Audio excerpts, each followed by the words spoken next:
계시록 요약 5번째입니다. 계시록은 1장 예수 그리스도의 계시라 이랬습니다. 예수님께서 열어주시는 책이라고 그러고요. 그리고 2장 3장에는 7교회 7등잔대에 대한 이야기입니다. 모두 다 이기는 자는 이런 보상을 해주시겠다, 그런 말씀이 있고, 성령이 교회들에게 하시는 말씀을 귀 있는 자들은 들을지어다, 이렇게 동일하게 말씀을 하고 있습니다. 4장 5장에는 내생물 24장로 하늘 예배에 대한 이야기가 있죠. 6장부터 9장에는 7인 7나팔에 대한 이야기가 있습니다.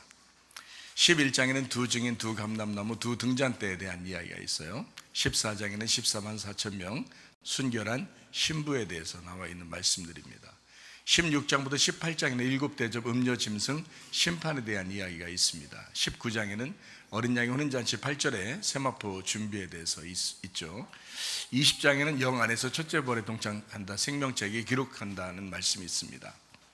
21장 22장에는 새 예루살렘 생명나무 주님을 기다림, 아멘, 이렇게 되어 있는 말씀들입니다. 계시록을 왜 자꾸 이렇게 하느냐 하면은, 계시록을 모르면 성경을 잘 몰라요. 근데 그렇다고 또 계시록이 너무 어려운 것도 아니고, 그리고 이상한 책도 아닙니다. 그러니까 좀 쉽게 자주 이것을 이야기함으로써 성경이 아주 쉬운 책이다 라고 하는 것을 여러분에게 알려주려고 하는 것이고, 그리고 계시록을 실제로 계시록을 잘 이렇게 모르면은 글쎄 앞에 있는 내용들하고도 연결되는 건데, 다 연결되는 책인데, 그것을 이렇게 좀 알 수 있는, 쉽게 알 수 있는 것이 계시록이에요. 그래서 여러분이 계시록을 이렇게 하면서 보면은 앞에 있는 내용들이 이제 많이 이해가 됩니다. 이제 그것을 우리가 이제 생각을 하는 거죠. 그래서 계시록 말씀을 자꾸 이렇게 하는 건데요. 요약하면서 쭉 이렇게 해 나가겠습니다. 계시록을요. 계시록의 1장에 보면 7교회 7등잔대에 대한 이야기입니다. 그러니까 7교회 7등잔대인데 사실은 한 분이신 예수님의 등잔대, 예수님의 교회다, 이렇게 볼 수가 있죠.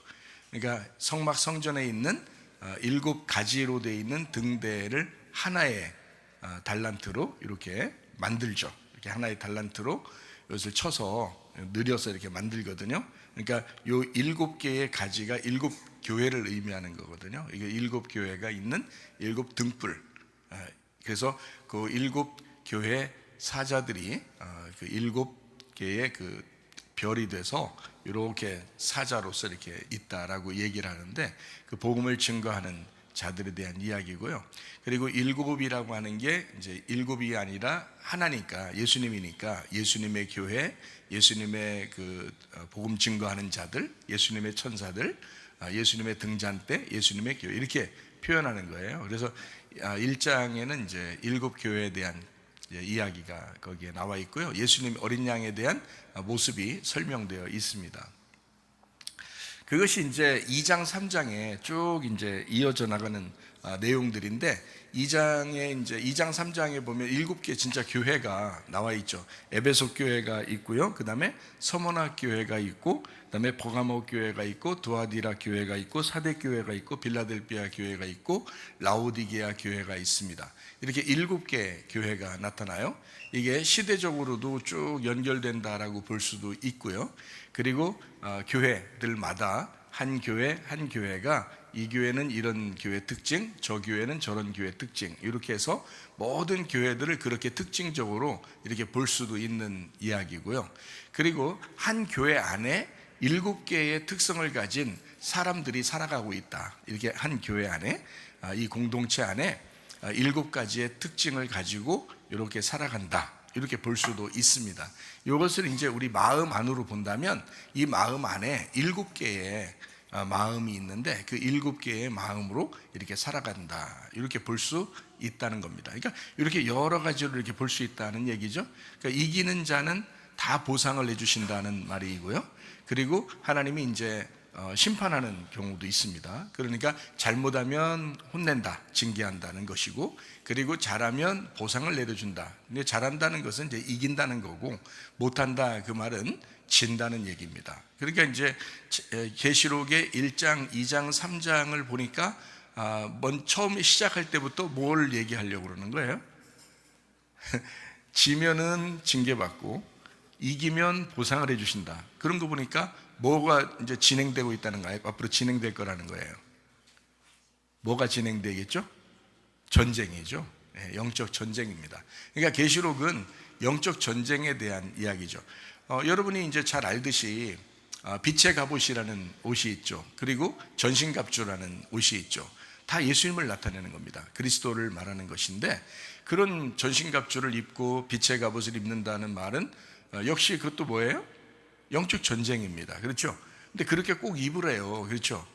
그러면 이제 계시록에 가서는 흰 세마포를 입게 해준다라고 하는 것이 이제 뒷부분에서 쭉 이제 흰 세마포를 입게 만들어준다는 것인데, 흰 세마포가 결국 뭐였다는 거예요? 전신갑주였다는 거고 빛의 갑옷이었다는 얘기입니다. 이게 그리스도였다는 거죠. 그러니까 세마포도 역시 무슨 옷을 입는다는 의미도 있지만 사실은 그리스도를 입는다, 이렇게 볼 수 있는 거죠. 소방관 옷을 입으면 소방수죠. 경찰관 옷을 입으면 경찰관이고요. 그렇죠? 법관 옷을 입으면 판사나 검사가 되겠죠. 마찬가지로 예수 그리스도의 옷, 세마포를 입으면 예수 그리스도의 사람이 된다, 이런 거죠. 그러니까 예수 그리스도의 사람이 되는데 빛나고 깨끗한 세마포시다 했으니까 진리의 옷이다, 진리의 말씀이다, 이렇게 보는 거죠. 순수하고 깨끗한 그런 거룩한 말씀이다, 이것을 입었다라는 말이거든요. 그러니까 그것을 이렇게 입는다라는 걸 생각해 보세요. 그거와 내가 하나가 된다, 이런 말이죠. 그 옷을 입었으면 그거와 하나가 된다. 그리스도를 입었으면 그리스도와 내가 하나가 됐다, 이런 말이거든요. 그러니까 네가 나타나지 말고 그리스도가 나타나도록 해라, 이런 거잖아요. 그래서 빛의 갑옷, 전신갑주, 빛나는 세마포, 이것이 같은 것이다, 같은 의미를 가지고 있다, 이렇게 생각을 하면 신부가 빛난 세마포 옷을 입었다고 해서 하늘하늘 가늘가늘 이렇게 그렇게 보이면 돼야 안 된다는 거죠. 그래서 계시록에서는 신부들이 예수님 백마탄 예수님을 따라갑니다. 뭐 하러 따라가면 전쟁하러 가시는 예수님을 따라가요. 전쟁하러 가시는 예수님을 따라가게 되어 있습니다. 그게 계시록 19장에 나타나 있는 사건이거든요. 그럼 계시록의 뒷부분인데 거기에 계시록 19장에 무슨 이야기가 있냐면요, 16장부터 18장까지가 음녀 짐승 심판이거든요. 그리고 19장에는 어린 양의 혼인잔치거든요. 어린 양의 혼인잔치인데 그 옷을 입은 분이 예수 그리스도셔요. 백마를 타고 흰 사마포를 입고, 그리고 어딜 가냐면 전쟁하러 갑니다. 근데 신부들이 그걸 따라가요. 그러니까 결국에는 어떻게 하냐면 마지막 이 19장 정도 되면, 계시록 19장 정도 되면 거의 마무리거든요. 어린 양의 혼인잔치가 있으니까 거의 마무리되는 거거든요. 그리고 20장에는 영 안에서 첫째 부활에 동참한다라는 말이 있고요. 첫째 부활, 예수님이 첫째 부활하시고 우리가 거기에 동참한다라는 그런 것이고, 21장, 22장에는 새 예루살렘, 아예 그냥 완성된 새 예루살렘, 생명나무, 그분을 기다리는 이제 그 신부들을 얘기하는 거예요. 21장, 22장이거든요. 그럼 19장에는 어린 양 혼인잔치인데 거기에 백마탄 왕자를 우리가 주님을 따라가는 거거든요. 그게 뭐예요? 전쟁하러 간다.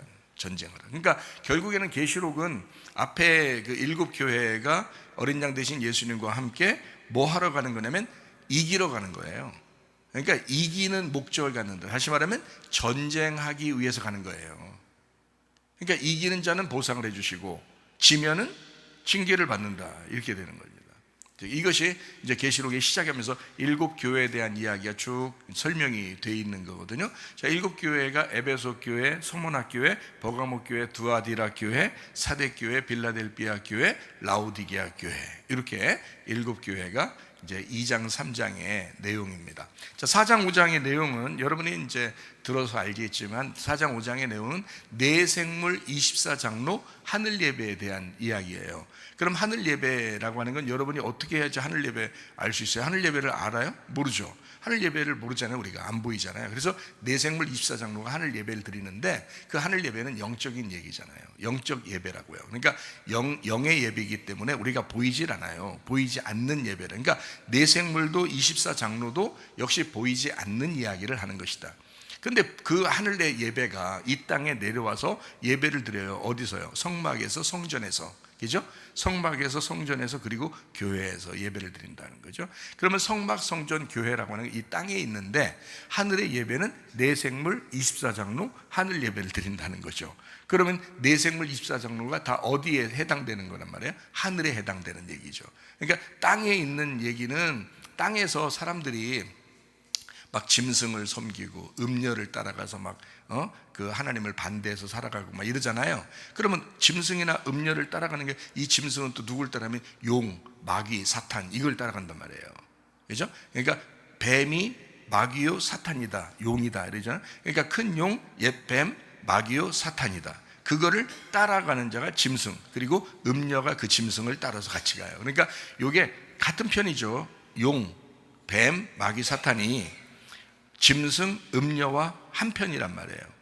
그러면 예수님도 마찬가지잖아요. 하나님, 예수님, 그리스도인, 교회, 이게 한 편이라고요. 근데 보이는 건 누가 보여요? 신부인 교회가 이 땅에 보이는 거거든요. 그럼 이 땅에 누가 이제 존재하는 거예요? 음녀들이 존재하는 거예요. 음녀들이 존재. 그러니까 나머지는 뭐예요? 영적 존재들이라고. 영적 존재. 그래서 악한 영적 존재, 뱀, 용, 마귀, 사탄, 그들이 짐승이라는 말, 짐승이라는 영적 존재를 통해서 음녀를 꼬드긴다. 음녀를. 그래서 음녀들이 사람들을, 그리스도인들을 막 꼬드겨서 넘어뜨리려고 하는 거예요, 이 세상 사람들을. 그러면 이제 이 그리스도인들은 누굴 따라가야 돼요? 그리스도인들은 성령을 물론 따라가야 되죠. 성령을 따라가고 어린 양 대신 예수님을 따라가죠. 그리고 그 어린 양 대신 예수님은 하나님 아버지십니다. 그러니까 하나님 아버지, 어린 양 대신 예수님, 그리고 성령을 따라서 교회가 움직이는 거예요. 그러니까 이것은 예수 그리스도의 사람들의 삶과, 그리스도의 삶과 신부의 삶이죠. 그러니까 신부의 삶과 음녀의 삶에 대한 결론, 마지막을 이제 갈라놓는 것이 계시록의 마지막인데, 그럼 앞에 있는 내용들은 그런 내용이 없는가요? 있죠. 왜냐하면 음녀가 특징이 뭐예요? 음녀가 하나님을 알겠어요, 모르겠어요? 알아요. 하나님을 압니다. 음녀는 하나님을 알아요. 신부는 하나님을 알아요, 몰라요? 알죠. 근데 음녀는 머리로 아는 거고요, 신부는 몸과 마음으로 아는 것입니다. 그러니까 예수님을 아는데, 신랑을 아는데, 음녀는 머리로 아는 거고요. 그래서 행동이 나타나질 않아요. 행동이 이상하게 나타나는 겁니다. 그런데 신부는 머리로도 알지만 몸과 마음으로 아는 거예요. 그게 다른 점이에요. 그러니까 음녀도 하나님을 알아요. 하나님을 아니까 하나님 안에서 생활하는데, 하나님을 믿기는 믿는데 이상하게 자기중심적인 거예요. 예, 음녀가요. 그래가지고 음녀는 뭐 색깔 있는 옷을 입고, 그리고 뭐 보석, 금 이런 걸 막 좋아하고 뭐 이렇게 되죠, 그죠? 그러니까 이게 다 뭐냐면 육신의 정욕, 안목의 정욕, 이생의 자랑이에요. 그럼 신부는 뭐예요? 신부는 이런 것들이 아니에요. 영적인 걸 추구하고 하늘의 예배를 추구하는 자들이란 말이에요, 신부가. 그러니까 음녀하고 완전히 생활이 달라요. 신부는 어린 양을 따라간다고, 성령을 따라간다고요. 그래서 성령을 따라가는 것과 음녀가 뭘 따라가는 거하고의 반대를 얘기하려고 하겠어요. 신부가 성령을 따라가요. 음녀는 뭘 따라가요? 육체를 따라가는 거예요. 그래서 성경에 딱 갈라지는 두 개의 현상이 나타나요. 하나는 성령, 하나는 육체예요. 예, 그러니까 이 육체라고 하는 것은 구약 창세기엔 없었는가? 있었어요. 그때 네피림이라는 게 있었죠. 하나님의 아들들이 사람의 딸들과 결혼하면 네피림이 생겼다, 이런 돌연변입니다. 육체입니다. 그러니까 여러분이 원래 그리스도인이잖아요. 예수 그리스도와 함께 우리가 만났어요. 그러면 하나님의 아들이 내 속에서 잉태가 되고 출산해야 되거든요. 그런데 이게 돌연변의 현상이 벌어져서 우리가 하나님의 사람이라고 하면서도 육체를 낳아버린 거예요. 그러니까 육체의 열매가 나타나는 거죠. 그게 갈라디아서 5장에는 이제 육체의 열매와 성령의 열매가 이렇게 갈라지는 거예요, 나눠서. 바울이 그 얘기를 한 거예요. 그럼 육체의 열매를 가진 사람들은 어디 간다 그랬어요? 하나님의 나라를 유업으로 받을 수가 없다라고 딱 정해놓잖아요. 그래 놓고 요한계시록에 가서는 하나님의 나라를 주면 되겠어요? 안 되겠죠. 그러니까 계시록에 있는 이야기가 갈라디아서 5장에 있는 내용하고 같다는 거고요. 그리고 사람들이 도저히 회개할 수 없는 상황이 돼서 하나님은 노아 시대에 홍수를 내려서 다 멸망시켜야 되겠다라고 6장부터 8장에 나와 있는, 창세기 6장부터 8장에 나와 있는 그 내용들이 사실은 육체에 대한 이야기예요. 육체에 대한 이야기. 그것이 계시록에서는 음료로 나타나는 것입니다. 예, 그러니까 같은 얘기들을 이걸 하고 있는데, 순서대로 이렇게 하고 있는데요. 그래서 계시록을 잘 알면 이 앞에 있는 내용들을 잘 이해할 수가 있어요. 근데 앞에 있는 내용들을 좀 이제 배워 나가는데 계시록은 모를 수 있단 말이에요. 그러니까 계시록을 통해서 앞에 있는 내용들을 좀 이해시켜 주려고 하는 것입니다. 그러면 전반적으로 다 이해가 된다, 성경이. 그래서 이거를 여러분에게 설명해 주는 그런 내용들이에요. 자, 전쟁입니다. 7교회가 가지고 있는 특징은 전쟁이에요. 그래서 지면 안 되고 이기는 자가 돼야 돼서, 이기는 자가 되면 보상을 하나님이 해주시겠다라는 거고요. 그리고 지면은 하나님의 진노가 그들에게 임한다는 것이 계시록에 이제 진노에 대한 이야기가 나와 있는 것입니다. 자, 내생물 24장로 하늘 예배는, 내생물 24장로가 어떻게 해요? 이게 짐승하고 음녀하고 다르게 영적 존재라고요. 이게 에스겔서 1장과 10장에도 내생물이 나오거든요. 그리고 구약 성경에는 12지파, 그리고 신약 성경에는 12제자, 12사도죠. 12제자 이렇게 나타나요. 그래서 12, 그래서 24, 24장로. 그래서요, 내생물이라고 하는 것과 24장로라고 하는 것이 연결되어 있는 거예요. 이게 영적 얘기잖아요. 그러니까 보이지 않는 얘기를 지금 하고 있는 거잖아요. 그래서 이거를 보이지 않는 얘기인데 요거를 갖다가 겉으로 내생물이 어딘가 있을 거야, 24명의 장로가 어딘가 있었을 거야, 이렇게 말하면 안 된다는 거죠. 그러면 이거는 뭐 성경을 전혀 영적으로 보지 못한 거예요.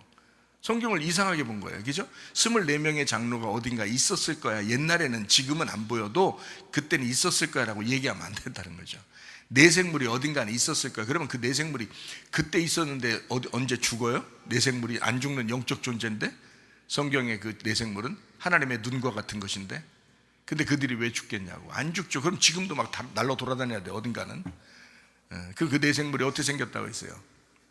사자 모양이 있고요, 그 다음에 소의 모양이 있고요, 사람의 모양이 있고요, 그 다음에 독수리의 모양이 있어서 하나씩 가지고 있어요. 사자, 소, 사람, 독수리, 이렇게 딱 그 머리가 그렇게 생겨가지고 그렇게 달려다니는 거거든요.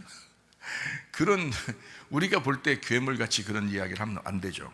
그러니까 내생물은 영적 존재다라고만 그냥 탁 이렇게 생각해야지, 그림을 그려서 생각을 하면 오히려 더 오해하게 된다. 그죠? 그림을 그리는 게 아니라 이것은 내생물, 24장로 할 때 내생물을 사복음이라고 생각하면 딱 맞다. 사복음이죠. 마태, 마가, 누가, 요한처럼 마태는 사자 같고, 마가는 소와 같고, 누가복음은 사람과 같고, 인자, 그래서 인자라고 나오고요. 그 다음에 요한복음은 독수리와 같다. 이렇게 해서 4개의 생물을 설명한다. 살아있는 4개의 호흡이에요. 4개의 살아있는, 이렇게 4개의 생물. 요거를 성막 성전으로 보면은 그 안에 가장 중심이 뭐예요? 뭐 때문에 성막 성전이 있는 거죠? 언약궤죠. 법궤. 그죠? 법궤라는. 그래서 법궤가 어떻게 생겼어요? 이렇게 생겼죠. 네모나게. 그죠? 예, 거기에 금을 입혔잖아요. 그 법궤가 네 구퉁이가 있는 이렇게 법궤, 요거를 내생물, 언약궤, 그 내생물, 이렇게 보면 사복음, 내생물, 언약궤, 이렇게 보면은 금방 더 이해가 돼요. 그게요. 그리고 그걸 이제 그걸 싸는 게 뭐냐면, 이렇게 그 겉으로 이제 이 언약궤를 보호하기 위해서 겉으로 이렇게 싸놓잖아요. 그래서 그걸 성막 성전이라고 그러거든요. 그러면 이 성막 성전이 이렇게 있는데, 거기에 두 군데로 나눠져서 지성소와 성소로 이렇게 나눠져 있고요. 안에서 지성소에 들어가는 거는 대제사장만 한 번 들어가고요, 안에서 섬기는 자들이 레위인들이에요. 제사장들. 그리고 그 제사장들이 레위 족속이잖아요. 그래서 안쪽에는 레위 족속, 밖으로는, 성막의 밖으로는 이제 이스라엘 백성들 해서요, 안에는 레위 족속, 밖에는 이스라엘 백성들, 이렇게 해서 안쪽과 바깥쪽 12로 되어 있어요. 그러니까 이거를 24다, 이렇게 24장로다. 그러니까 그들이 예배를 중심으로 살고 있는 거예요. 그래서 하늘 예배를 드리고 있는 거를, 하늘에서는 그렇게 예배를 드리지만 이 아래 땅에서는 이렇게 예배를 드린다, 하늘의 예배가 이런 거야 라고 설명을 해주는 것이, 그것이 내생물 24장로 하늘 예배란 말이에요. 그거를 하늘에 있는 예배를 이 땅에서 설명해 주는 거다. 자, 쉽게 얘기해서 어떻게 해요? 마태, 마가, 누가, 요한이라는 언약궤, 그 복음이 언약궤이고, 그리고 그 안에서 섬기는 제사장, 레위 족속의 제사장들 12, 그렇죠? 그리고 거기에서 밖에 이 성막 교회 밖에는 이스라엘의 12지파가 셋씩 네 군데로 이렇게 있는 12지파가 이제 진치고 있거든요. 보호하기 위해서, 연약궤를 보호하기 위해서 그런 거예요. 말씀을 보호하기 위해서. 그래서 이렇게 딱 진치고 있는 그들. 그래서 안에 12, 밖에 12이에요. 그래서 구약 성경에는 12지파, 신약 성경에는 12사도. 그래서 12지파, 12사도를 통해서 뭐가 이루어졌나요? 성경이 만들어졌습니다.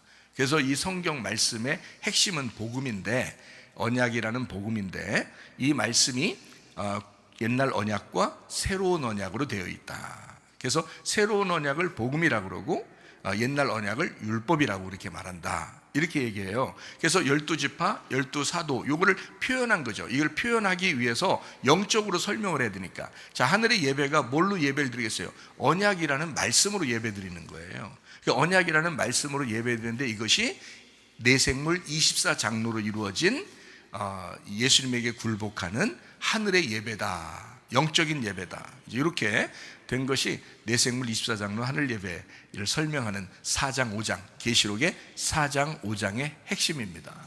자, 이렇게 보니까 성경이 이해가 더 되죠. 자, 6장을 우리가 한번 보도록 하겠어요. 6장, 계시록 6장인데 이거를 계시록 6장하고 어디하고 비슷하다고 얘기하냐면 스가랴 6장하고 비슷해요. 그러니까 계시록 6장하고 스가랴 6장하고는 같은 말이 나와요. 자, 계시록 6장 1절부터 11절까지인데 이거를 이제 다 읽으면 좀 그러니까 계시록 6장 2절, 4절, 5절, 8절 이렇게 읽으려고 그래요. 그리고 스가랴서 6장 2절, 3절, 6절, 7절 이렇게 읽으려고 하거든요. 그래서 계시록 6장을 읽기 전에 스가랴서를 먼저 한번 읽어봅시다. 스가랴서 이제 구약이니까 먼저 한번 읽어봅시다. 스가랴서 6장 2절, 3절, 6절, 7절 한번 읽어볼게요. 첫째 병거는 붉은 말들이, 둘째 병거는 검은 말들이, 셋째 병거는 흰 말들이, 넷째 병거는 어룽지고 건장한 말들이 메었는지라. 검은 말은 북쪽 땅으로 나가고 흰 말은 그 뒤를 따르고 어룽진 말은 남쪽 땅으로 나가고 건장한 말은 나가서 땅에 두루 다니고자 하니 그가 이르되 너희는 여기서 나가서 땅에 두루 다녀라 하매 곧 땅에 두루 다니더라. 이렇게 나온 게 이제 스가랴 6장 이제 나와 있는 거거든요. 거기 이제 말 4개가 나오거든요. 그죠? 병거 4개, 그죠? 말 병거가 4개가 나옵니다. 그걸 이제 스가랴서 6장에 나와 있는 얘기가 계시록 6장에도 똑같이 또 나와 있어요. 어떻게 되냐면 6장 2절, 4절, 5절, 8절인데요. 이에 내가 보니 흰 말이 있는데 여기는 흰 말부터 나와요. 흰 말을 먼저 내놓은 거예요. 그러니까 특징이 이거냐면, 특징이 스가랴서 6장에는 흰 말이 첫 번째 나오지 않았죠. 그렇죠? 근데 계시록에서는 흰 말이 먼저 나왔단 말이에요. 그러니까 이게 특징이 있는 거예요. 계시록을 쓸 때는 스가랴서와 약간 좀 다르게 이야기를 하는 거예요. 무슨 얘기냐면 계시록을 쓸 때는 앞에 있는 스가랴서 6장에서는 흰 말이 중간에 나와요. 그래서 이게 뭔가 좋은 의미로서 이렇게 4개의 말이 이렇게 등장하는 게 아닌데, 재앙, 진노, 하나님의 그 재앙을 혼내는 거를 이렇게 나온 거라면, 이제 계시록 6장에서는 혼내긴 혼내는데 근데 흰 말을 먼저 내보내고 그리고서 이제 뒤에 말들을 따라오게 해요. 특징이 이게 좀 다른 점이에요.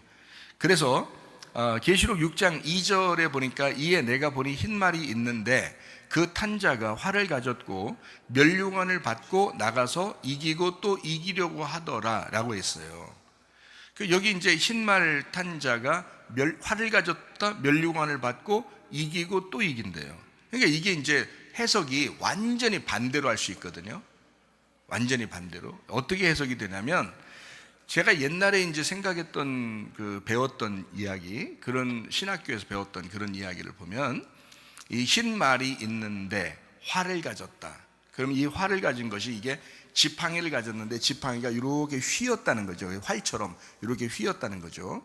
지팡이가 이게 십자가의 지팡이인데 이렇게 휜 거를 들고 다니는 막 금관 쓰고 면류관 금관 쓰고서 이렇게 십자가 지팡이를 큰 거를 이렇게 들고 다니는 어떤 사람이 있어요. 이 지구상에 흰 옷 입고서 이렇게 금관 쓰고요. 이렇게 지팡이 큰 거 들고 다니는 사람이 있거든요.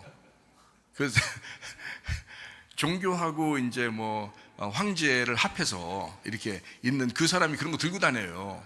그러니까 우리들이 신학교에서 조직 신학에서 배울 때는 이 흰말간 이건 거짓 평화다.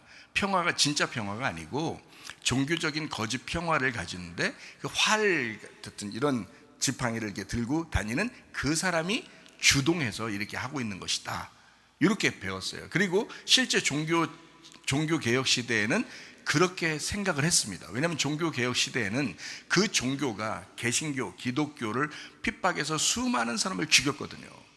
그러니까 이 말이 계시록 6장 2절의 말이 그 사람을 이야기하는 거다라고 배웠어요. 실제로 그렇게 사람들이 알고 있습니다. 지금도 그렇게 알고 있습니다. 거의 다요. 그런데 제가 이제 성경을 이렇게 보기에는 스가랴서 6장하고 계시록 6장하고를 이렇게 딱 나누어서 볼 필요가 있어요.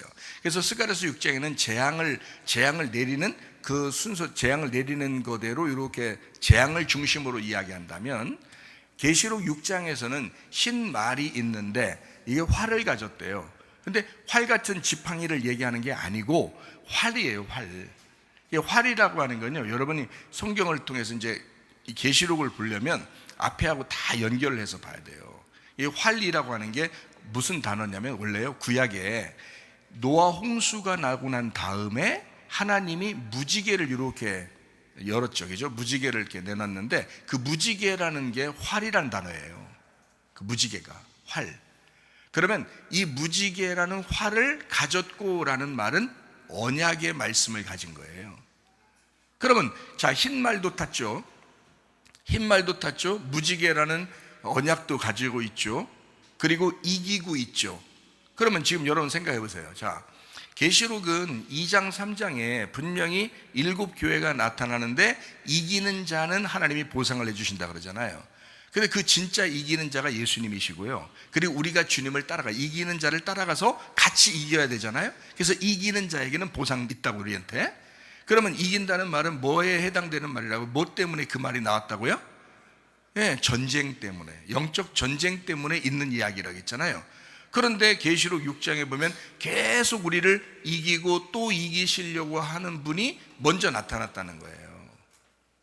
그러면 이거를 자, 한쪽 제가 옛날에 그 공부했던 거로 말하면, 옛날로 말하면 이건 뭐 완전히 무슨 종교와 무슨 황제를 합한 그런 사람, 아주 나쁜 사람, 거짓 평화, 이렇게만 해석을 해야 되는 입장이 되는 거고요.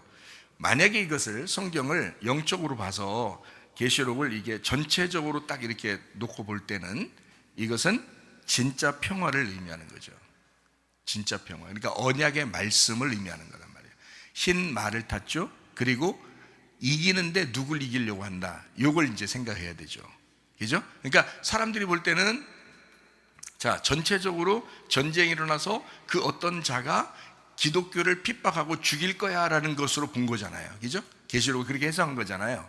그럼 우리가 계시록을 한번 공부해 봤잖아요. 쭉 공부해 봤는데 자, 누구와 누구와의 싸움인 것을 주로 우리가 발견했어요.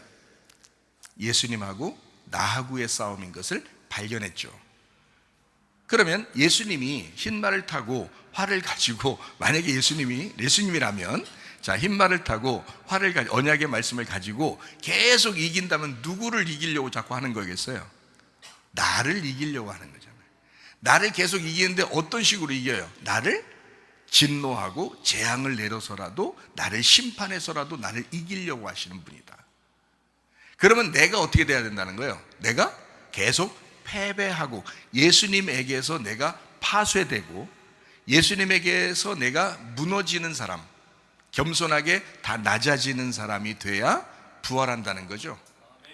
그러니까 나의 죽음을 위하여 주님이 나에게 공격하시는 것을 의미한다. 이렇게 보면은 옛날에 내가 신학교에서 배웠던 얘기하고 완전 반대 얘기가 되잖아요. 그러니까 이 반대 얘기를 지금 막 한다면 사람들이 그래? 그렇게도 성경을 볼 수 있단 말이야? 이렇게 생각할 수 있겠죠. 그런데 이제 이거를 여기서만 보는 게 아니라 계시록의 앞에 부분과 뒤에 부분을 다 합해서 보니까 이해가 되더라는 거지. 그래서 이제 제가 얘기를 하는 거예요. 이 설명을 지금 제가 일부러 좀 몇 가지 예를 들어서 이렇게 한 거지, 실제로는 뭐 어떻게 본다고 해도 뭐 그분들이 그렇게 본다고 한들, 또 이쪽 사람들이 어떻게 본다고 한들 뭐 누군 지옥 갈 거야, 누군 천국 갈 거야, 그런 말이 아니고요. 어떻게 보느냐에 따라서 이게 성경의 각도가 보여지는 것이 이렇게도 보일 수 있고 이렇게도 보일 수 있다라는 것을 여러분에게 설명을 해드리는 거예요. 무슨 말인지 알겠죠? 그래서 사람들이 일곱 교회도 7개의 교회가 시대적으로 쭉 연결된 거야 라고 지금 보는 사람들은 그렇게 계속 보고 있어요. 그래서 지금이 라오디게아 교회 시대다라고 얘기해요. 그러면 어떤 교회는 진짜 빌라델피아 교회 같은 사람이 없나요? 있잖아요. 그런 교회도 있잖아요. 그러면 그렇게 본다면 시대적으로만 보는 게 아니라 어떤 교회로도 볼 수 있다. 어떤 교회는 이런 특징, 어떤 교회는 저런 특징을 가지고 있다라고 볼 수도 있는 거잖아요. 자, 그러면 한 교회 안에 이런 사람 저런 사람 다 다양하게 있지 않아요? 그렇게 본다면 한 교회 안에 7개의 특성들이 다 나타나고 있더라. 자, 그렇게 본다면 또 우리 안에 이런 7개의 특성이 다 있지 않아요? 어떻게 보면 그렇잖아요. 그래서 그렇게 보자는 거예요. 저는 성경을 볼 때 다른 사람을 위해서 성경을 보는 게 아니고 나를 위해서 지금 내게 말씀하시는 하나님이다 라고 생각하고 성경을 보자는 거예요. 그러다 보니까 주님과 나와의 관계를 얘기한 거예요. 주님과 나와의 관계를 얘기하니까 이 부분을 이제 흰 말을 타고 활을 가졌는데 멸류관을 받고 나가서 이기고 또 이기려고 하더라. 나를 이기려고 하시는구나, 이렇게 본 거죠. 오해 안 하시겠죠, 그죠? 이렇게 보면 오해 안 하겠죠? 이렇게 볼 수도 있다는 얘기예요. 자, 그래서 이거는 평화의 말로 이제 먼저 시작을 하는 것입니다. 스가랴서 6장하고 다르죠. 자, 시작을 하고 난 다음에 자 2절 있고요. 그 다음에 4절을 봅니다. 이에 다른 붉은 말이 나옵니다. 그 탄자가 허락을 받아서 땅에서 화평을 제하여 버리며 서로 죽이게 하고 또 큰 칼을 받았더라 라고 돼 있어요. 그러면 죽인다는 거죠. 전쟁이 시작됐다는 얘기입니다. 전쟁한다, 그리고 죽인다는 의미의 말이 있죠. 자, 그 다음에 5절을 봅니다. 셋째 인을 떼실 때에 내가 들으니 셋째 생물이 말하되 오라 하기로 내가 보니 검은 말이 나오는데 그 탄자가 손에 저울을 가졌다. 기근이라는 겁니다. 기근. 그러니까 배고프게 되었다, 양식이 사라졌다, 이런 거죠. 자, 전쟁을 하니까, 영적 전쟁이 하니까 기근이 왔다 이 말이에요. 영적인 기근이 왔다. 말씀이 없는 거예요. 양식이 없는 거예요. 먹을 양식이 없는 거예요. 자, 이렇게 이것이 재앙이죠. 재앙입니다. 그러니까 사람이 기근이 오잖아요. 그러면 진짜 양식을 필요로 하는 사람들은 주님을 따르게 되는 거고요.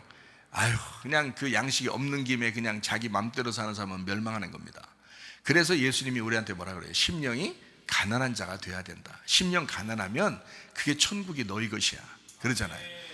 복 받은 사람은 심령이 가난해질 거야. 그러면 그 사람이 천국. 그러니까 이게 심령이 가난해지고 기근이 왔다고 해서 이게 나쁜 게 아니라는 거예요. 내가 보는 견해에서는 기근이 오면 오히려 주님을 찾을 수 있다는 거예요. 이렇게 보는 거죠, 성경을. 내 입장에서 성경을 거울이라고 보고 내 입장에서 거울을 쳐다보는 거예요, 이 말씀을. 자, 얼마나 다르게 보겠어요, 그죠? 성경을. 그러니까 나에게 말씀하시는 주님이시다, 지금도 그런 말씀입니다. 그 다음에 이제 8절입니다. 내가 봄에 청황색 말이 나오는데 그 탄자의 이름은 사망이니 음부가 그 뒤를 따르더라. 그들이 땅 4분의 1의 권세를 얻어 검과 흉년과 사망과 땅의 짐승들로서 죽이더라. 자, 보세요. 자, 평화의 말로 시작을 하지만 그 계속 이기려고 하니까 전쟁이 오죠. 그리고 기근이 옵니다. 그 다음에 사망합니다, 그죠? 결국엔 어떻게 해요? 죽인다는 거거든요. 결국 너 죽어야 돼. 결국 널 죽일 거야 라는. 자, 제가 이제 어떻게 말씀을 이렇게 보는지 여러분이 좀 이해가 되시죠? 이렇게 보니까. 자, 계시록 6장의 12절부터 14절까지 말씀을 보겠습니다. 내가 보니 여섯째 인을 떼실 때에 큰 지진이 나며 해가 검은 털로 짠 상복같이 검어지고 달은 온통 피같이 되며 하늘의 별들이 무화과 나무가 대풍에 흔들려 설익은 열매가 떨어지는 것 같이 땅에 떨어지며 하늘은 두루마기가 말리는 것 같이 떠나가고 각 산과 섬이 제자리에서 옮겨지매. 이렇게 돼 있어요. 자, 무서워요, 안 무서워요? 자, 이런 일들이 밖에 이렇게 자연을 보면은 이런 일들이 좀 있는 것 같아요, 없는 것 같아요? 조금 있는 것 같기도 하죠. 어떨 때는, 그죠? 막 해나 달이나 막 이런 것들이 막 그 환경이나 날씨나 이런 것들도 막 변하고 뭔가 배경도 뭔가 저 그때 막 달도 뭐 빨갛게 되기도 하고 뭐 이런 게 있잖아요. 왜? 이런 게 자연 현상이 있잖아요. 그렇게 딱 이제 보는 사람들이 많죠. 성경을. 자, 이걸 얼마나 다르게 보는지 한번 봐볼까요? 지금 이 이야기가 어떤 이야기인지 한번 볼까요? 베드로후서 3장 10절부터 13절입니다. 그러나 주의 날이 도둑같이 오리니 그날에는 하늘이 큰 소리로 떠나가고 물질이 뜨거운 불에 풀어지고 땅과 그 중에 있는 모든 일이 드러나리로다. 이 모든 것이 이렇게 풀어지리니 너희가 어떠한 사람이 되어야 마땅하냐? 거룩한 행실과 경건함으로 하나님의 날이 임하기를 바라보고 간절히 사모하라. 그날에 하늘이 불에 타서 풀어지고 물질이 뜨거운 불에 녹아지려니와 우리는 그의 약속대로 의가 있는 곳인 새하늘과 새 땅을 바라보도다. 자, 이 말만 보면 어떻게 해요? 아, 종말이 오는데 종말이 오면 완전히 하늘과 땅을 완전히 다 멸망시켜 버릴 거야, 이렇게 보이잖아요. 근데 그게 아니고, 자, 베드로후서 3장 12절을 다시 한번 볼까요? 12절에 하나님의 날이 임하기를 바라보고 간절히 사모하라. 그날에 하늘이 불에 타서 풀어지고 물질이 뜨거운 불에 녹아지려니와. 이 물질이라는 단어가요, 이게 초등학문이라는 단어입니다. 초등학문. 그러면 이게 무슨 말이냐면 네가 알고 있었던 얄팍한 지식들이 다 사라진다는 뜻이에요. 네가 알고 있어. 이제까지, 야, 진짜 말씀이 오잖아? 진짜 말씀이 오면 네가 이전에 알고 있었던 그 말씀들이 다 깨질 거야. 그 말이에요. 이 말이에요. 자, 우리의 종말은 언제 일어나는 건가요? 그러니까 너의 얄팍한 지식이 사라질 때, 그게 종말이라는 거예요. 그러니까 한마디로 말하면 이 세상의 종말을 얘기하는 게 아니라 나의 종말을 얘기하는 거란 말이에요. 그러니까 이게 성경이 다 계시록까지 이해가 되겠죠. 무슨 말인가? 그래요. 그러니까 이게 다 연결되는 말들이라고.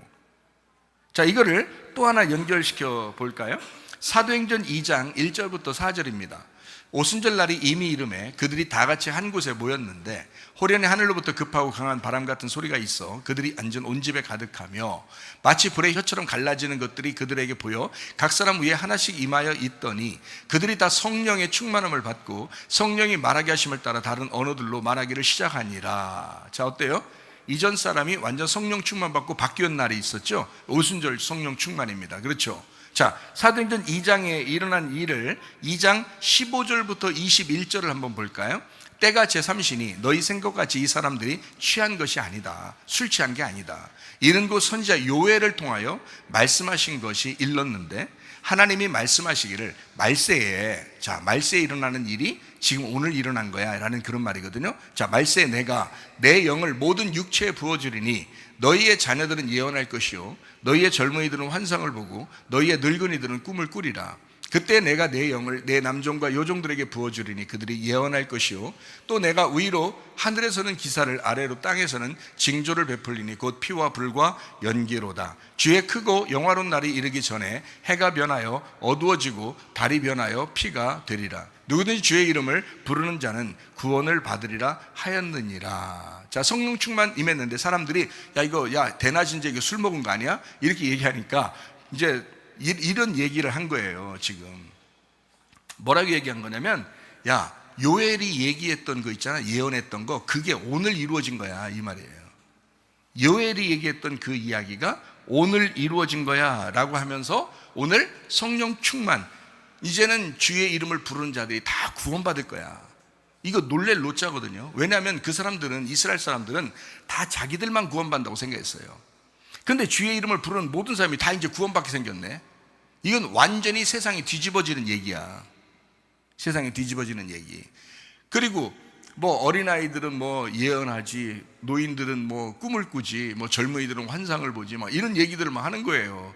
그러면서 그게 언제 이루어졌다고? 오순절날. 그래서 오순절 이후에는 하나님의 성령의 역사, 하나님의 성령께서 일하시는 것을 너희가 보게 될 것이다. 이제 이런 거죠. 사람의 힘이 아니다 이제. 자, 이런 얘기인데요, 이게 요엘서의 2장에 나타나는 얘기입니다. 요엘서 2장 28절부터 32절까지 말씀입니다. 그 후에 내가 내 영을 만민에게 부어주리니 너희 자녀들이 장래일을 말할 것이며 너희 늙은이가 꿈을 꾸며 너희 젊은이는 이상을 볼 것이며 그때 내가 또 내 영을 남종과 여종에게 부어줄 것이며 내가 이적을 하늘과 땅에 베풀리니 곧 피와 불과 연기 기둥이라. 여호와의 크고 두려운 날이 이르기 전에 해가 어두워지고 달이 핏빛같이 변하려니와 누구든지 여호와의 이름을 부르는 자는 구원을 얻으리니 이는 나 여호와의 말대로 시온산과 예루살렘에서 피할 자가 있을 것이며 남은 자 중에 나 여호와의 부름을 받을 자가 있을 것임이니라. 자, 생각해 봐서요, 요엘서 2장에 나와 있는 이 예언의 말씀이 언제 이루어졌다고요? 사도행전 2장의 오순절 성령 충만 때 이루어졌다고요. 무슨 말인지 알겠죠? 그때 이 요엘서 2장을 얘기할 때는 어마어마한 얘기고, 야 무슨 말이야? 이렇게 사람들이 이해할 수 없는 아주 이상한 얘기들이었어요. 그런데 사도행전 2장에서 오순절 성령 충만이 임하면서 얘기할 때는 그때 이루어지는 확실한 이야기였다고요. 그러면 그 이후에 성령 받은 사람들은 이런 삶을 살아가게 될 것이다, 하나님의 성령의 삶을 살아가게 될 것이다 라고 하는 그런 얘기들이고, 이것이 베드로후서 3장에서도 말세에는 이런 일이 벌어질 거야 라고 얘기한 거고요, 요엘서 2장에서도 말세에는 이런 일이 벌어질 거야 라고 했고요. 그 말세가 그러면 언제를 얘기하는 거예요? 성령 충만함이 임할 때가 말세인 거야. 그 전에, 성령 받기 전에는 말세가 아닌 거예요. 네가 아직 안 끝났잖아. 네가 아직 안 끝났는데 성령을 받으면 네가 끝장난단 말이에요. 그걸 말세, 너의 세상이 끝났다 이거야. 그 말세. 그래서 말세가 오면 이렇게 되는 거야 라고 완전히 뒤집어 버린 거예요, 이 얘기들을. 그러니까 세상의 어떤 끝날을 얘기하는 얘기인 줄 알아 사람들이 알고 있는데 그 말이 아니고 사실은 나의 끝을 얘기하는 거라고요. 내가 끝장나는 날, 그거를 말세 이렇게 표현한 것입니다. 이거를 계시록 6장에 똑같이 설명한 거예요. 계시록 6장에 너의 말세가 와야 된다, 너를 끝장내는 자가 와서 너를 끝장낼 거야 라는 그런 말씀들이거든요. 자, 이제 계시록 6장이 이제 이해가 되겠죠. 6장 15절부터 17절까지 말씀을 읽고 마치도록 하겠습니다. 땅의 임금들과 왕족들과 장군들과 부자들과 강한 자들과 모든 종과 자유인이 굴과 산둘의 바위 틈에 숨어 산들과 바위에게 말하되 우리 위에 떨어져 보좌에 앉으신 이의 얼굴에서와 그 어린 양의 진노에서 우리를 가려라. 그들의 진노의 큰 날이 이르렀으니 누가 능히 서리요 하더라. 이렇게 되어 있습니다. 자, 여기서 나 좀 가려줘, 하나님의 진노가 너무 무서워, 날 가려줘, 이렇게 하고 있습니다, 사람들이요. 자, 모든 사람들이 그런 거예요. 모든 사람들이 그런다는 거예요. 하나님의 진노를 받기 싫어한다는 거죠.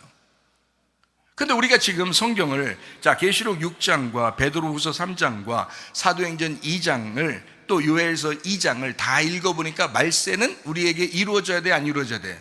이루어져야 되는데 내가 끝장나는 날이 와야 되는 거거든요.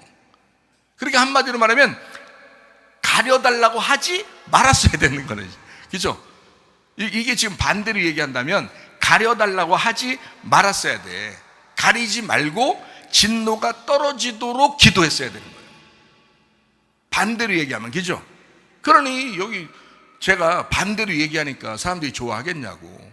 저를 안 좋아해도 이 말씀이 이렇다는 얘기죠. 가리지 말고 진노가 떨어지도록 해야 한다.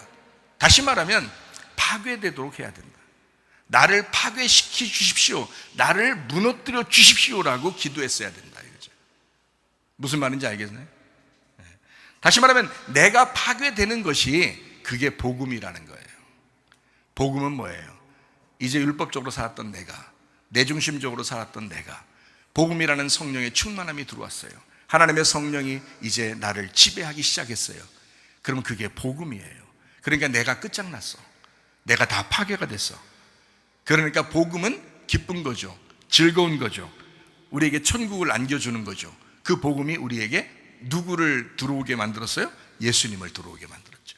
그러니까 나의 세상이 끝나고 예수님의 세상이 시작되는 거죠, 내 속에서. 이것이 나의 말세라는 거예요. 나의 종말이 임해야 됩니다. 우리의 종말은 임해야 됩니다. 그리고 하나님께서 여러분을 사랑하시는 그 증거, 여러분을 심판하신다. 그게 하나님의 사랑이다. 하나님의 진노가 임한다. 하나님의 사랑이다. 왜? 여러분을 끝장내길 원하시는 주님. 그 복음이 여러분에게 와야 천국이 임하는 것이다. 그래서 성경에 이제 침례 요한은 말하죠. 회개하라, 천국이 가까이 왔느니라. 회개하시고 주님 만나시기를 바랍니다. 기도하겠습니다. 한 목소리 기도하겠습니다. 하나님 앞에 기도합니다. 하나님, 우리 가정이 회개하게 하옵소서. 우리 나라가 회개하게 하옵소서. 우리 교회가 회개하게 하옵소서. 기도합니다. 우리 하나님 아버지 인도하시고 사랑하심에 감사합니다. 주의 뜻대로 살다 주님 만나게 하옵소서. 회개하는 주의 심령들이 되게 하시고 성령 충만하여 주님 만나게 하옵소서. 비염은 떠나갈지어다, 아토피 떠나갈지어다, 위장병 떠나갈지어다, 어지럼증 사라질지어다, 두통은 사라질지어다, 르마티스 관절 떠나갈지어다, 어깨 통증 사라질지어다, 허리 디스크, 목 디스크 떠나갈지어다, 심장병 온전해질지어다, 각종 종양 암떠리 떠나갈지어다, 감기 몸살 온전해질지어다, 혈착증 사라질지어다, 건선 피부 온전해질지어다, 이명은 사라질지어다, 자가면역 질환 온전해질지어다, 식도염 사라질지어다, 유리결석 떠나갈지어다, 전립선 온전해질지어다, 우울증, 불면증, 완전히 들어온 불안, 초조 다 떠나갈지어다, 음란, 거짓, 돌출, 미움, 욕심만 다 떠나갈지어다. 우리 하나님, 나를 철저하게 부셔버리고 이기시기를 원하시는 주님, 나를 이기시고 또 이기시옵소서. 하나님, 그리스도 예수 안에 우리가 굴복하고 복종하여 주님 만나고 천국 생활하다가 주님 만나게 도와 주옵소서. 하나님, 복음이 우리를 지배하게 하옵소서. 하나님의 성령으로 충만하여 살게 도와 주옵소서. 예수님 귀하신 이름 받들어 기도 올리옵나이다. 아멘. 주님 감사합니다. 우리 하나님 아버지 함께 하시고 사랑하심을 감사합니다. 우리 하나님